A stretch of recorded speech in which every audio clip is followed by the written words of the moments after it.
Good morning and welcome to week 2 of MCCG146.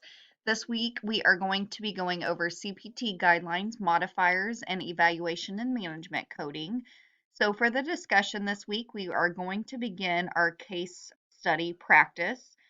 For the discussions for the remainder of the course, you will see that you will choose the case that aligns with the first letter of your last name. To get complete credit for these, the replies are a little different than what you've seen in other courses. You must address, and that means code, a scenario that is not your own, and then include a step-by-step guide of how you got there. So make sure you take a look at the specific directions for this and that you are coding your original scenario and then another one aside from your own and one of 3 replies to get full credit. We also have a quiz. This is a short answer, multiple choice, and matching.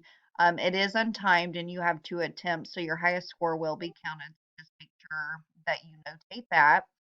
So we're going to begin our portfolio project this week. It is Jane Smith's physician office visit.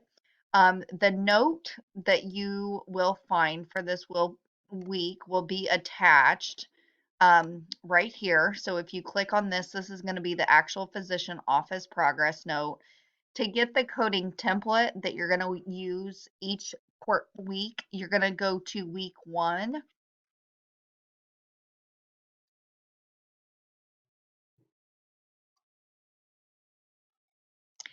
And you're going to use the template that was provided there and input your answers from week to week.